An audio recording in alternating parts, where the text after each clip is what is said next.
أعوذ بالله من الشيطان الرجيم بسم الله الرحمن الرحيم. Titre de ce nouvel enregistrement, 8e espoir, page 74 jusqu'à la page 83.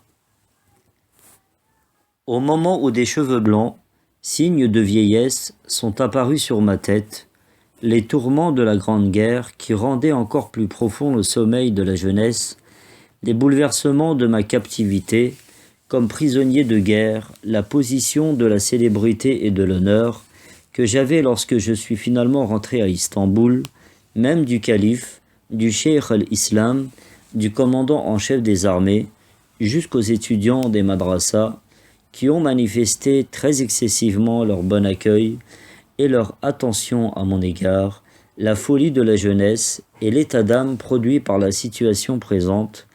Tout cela a tellement ajouté du sommeil à mon sommeil, je me voyais dans un état bizarre, en quelque sorte dans un monde permanent, et moi-même éternellement accroché à ce monde. Voilà, en ce moment-là, je suis allé écouter les récitants sincères à la mosquée Bayazit, sacrée au mois de Ramadan béni. Le Coran a la clarté miraculeuse à annoncer, avec les langues des récitants à voix très haute, le décret. Kullu nafsin za'iqatul maut, qui donne, avec son éloquence élevée, l'information sur la fin de l'humanité et la mort des êtres vivants. En passant par mes oreilles, en pénétrant dans mon cœur, ce décret a mis en pièces les couches profondes de l'insouciance, du sommeil et de l'intoxication.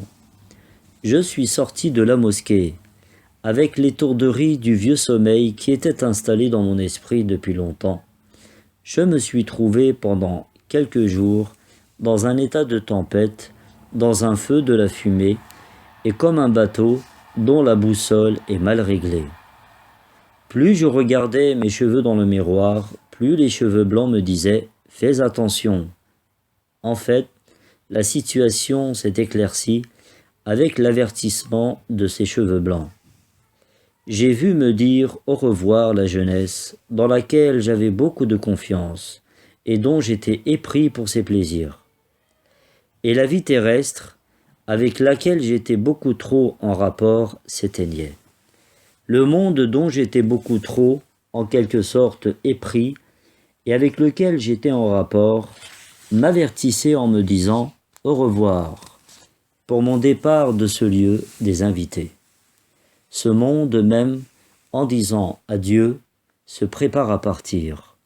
Le sens général du verset du Coran, à la clarté miraculeuse, s'ouvrait à mon cœur avec les indications « Kullu nafsin za'iqatul maut » Le genre humain est comme une personne, il mourra aussi, et le globe terrestre est comme une personne, il mourra également pour accéder à la transformation éternelle.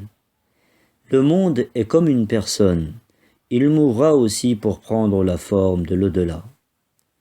Voilà, dans cet état, j'ai regardé ma situation. La jeunesse qui est source de plaisir s'en va.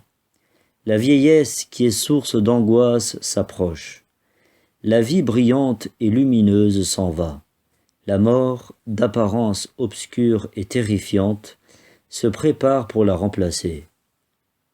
Et j'ai vu courir, à toute vitesse à la disparition, le monde qui est le bien-aimé des insouciants, considéré comme très aimable et permanent.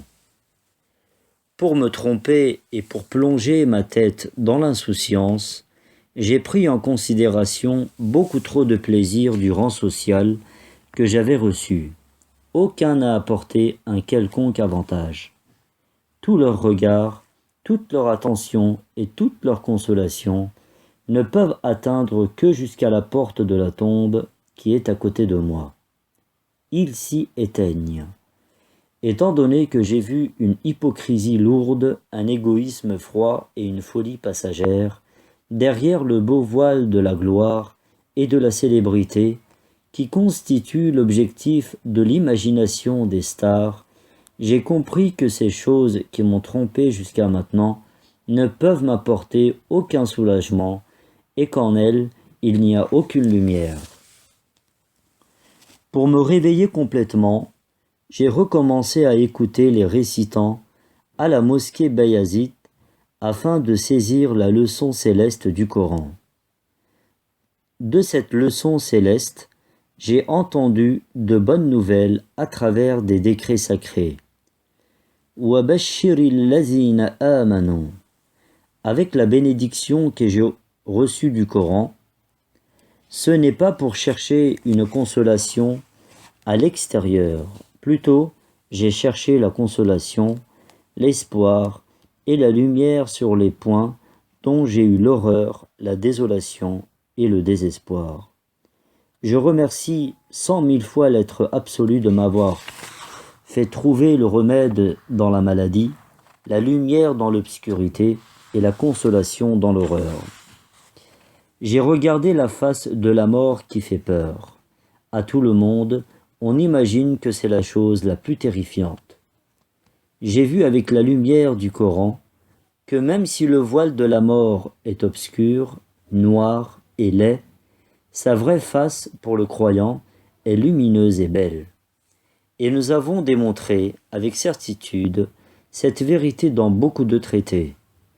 Comme nous avons expliqué dans de nombreux fascicules de Risale et Nur, tels que la 8e parole ou la 20e lettre, la mort n'est pas la pendaison, elle n'est pas la séparation. En revanche, la mort est le début de la vie éternelle, son introduction. Elle est un repos, une démobilisation de la charge du devoir de vie, un changement de lieu. Elle est une rencontre avec les groupes d'amis émigrés dans le monde intermédiaire et ainsi de suite. J'ai vu, avec de telles vérités, la vraie, la belle face de la mort. Sans avoir peur de la mort, au contraire, j'ai regardé sa face avec désir.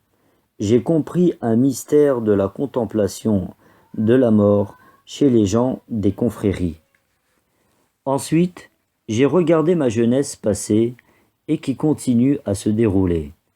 Cette jeunesse qui fait pleurer tout le monde par sa disparition et dont tout le monde est épris, nostalgique, cette jeunesse qui passe dans les péchés et l'insouciance.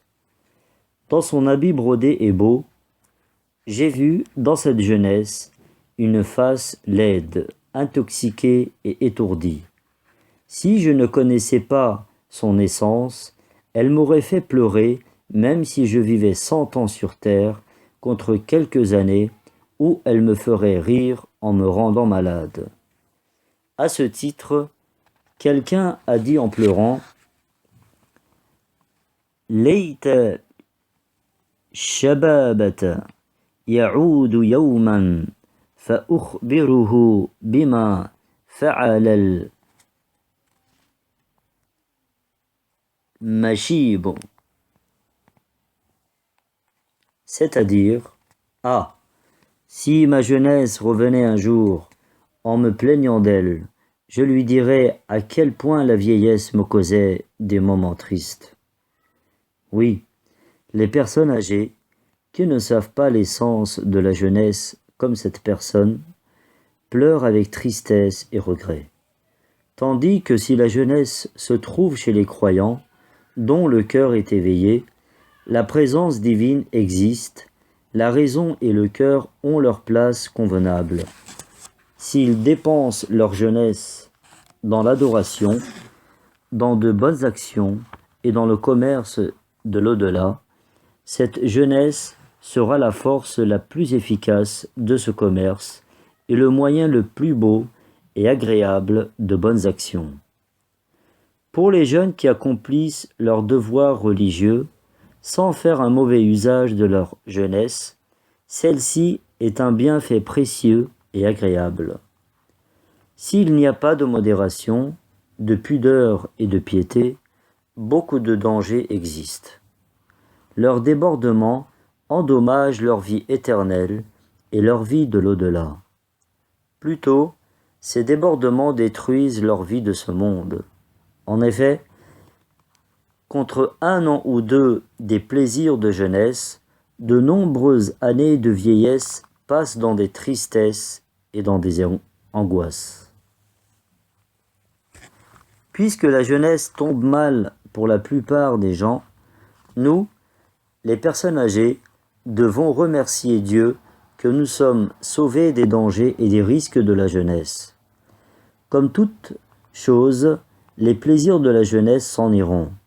Si elle est dépensée dans l'adoration et dans de bonnes actions, les fruits d'une telle jeunesse resteront à la place de celle-ci perpétuellement et ils seront le moyen de gagner une jeunesse éternelle.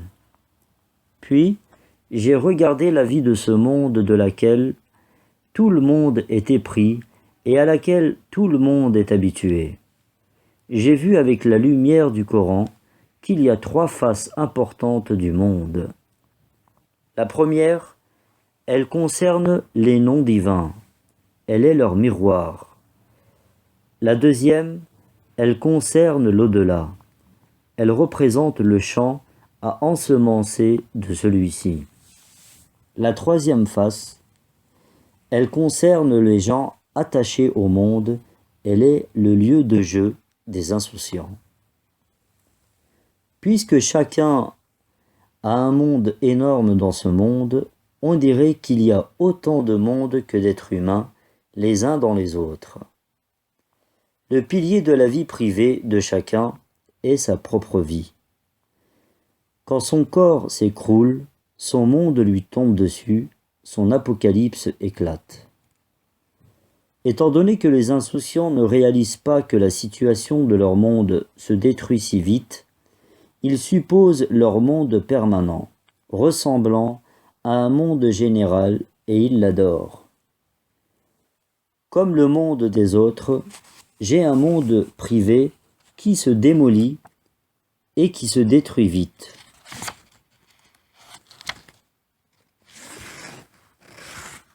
Quelle valeur a mon monde privé avec ma vie brève, ai-je pensé. J'ai vu avec la lumière du Coran que ce monde est un magasin éphémère de commerce, autant pour moi que pour les autres, un lieu pour les invités qui se remplit et qui se vide tous les jours, un marché permettant de faire des courses à ceux qui y vont et qui y viennent, un cahier de charges de l'architecte éternel qui se renouvelle continuellement, où on écrit et on efface avec sagesse chacun des printemps une lettre dorée, chacun des étés une ode rimée, des miroirs qui montrent et qui renouvellent les manifestations des noms du Créateur glorieux, un jardin de pépinières de l'au-delà, un pot de fleurs de la compassion divine, un atelier passager et particulier qui prépare des scènes pour leur projection dans le monde perpétuel. J'ai remercié 100 000 fois le Créateur glorieux qui a créé le monde de cette façon. Et j'ai compris que, comme l'amour qui est donné au genre humain, pour les faces intérieures du monde tournées vers l'au-delà et vers les noms divins, est consacré à la face éphémère, laide, mauvaise et insouciante de l'homme, celui-ci reflète la manifestation du noble hadith Hubbul dunya ra'su kulli khati'atin. Voilà, ô personnes âgées, avec la lumière du sage Coran, l'avertissement de ma vieillesse, et puisque la foi m'a ouvert les yeux, j'ai vu cette vérité. Et je l'ai démontré avec des preuves décisives dans de nombreux traités. Pour moi, j'ai trouvé un vrai soulagement, un bon espoir et une brillante lumière. J'ai été content de ma vieillesse, et j'ai été joyeux que ma jeunesse soit partie. Vous aussi, ne pleurez pas, mais remerciez, puisque la foi existe, et c'est ainsi la vérité, que les croyants ne pleurent pas, que les insouciants se lamentent. Al-Fatiha.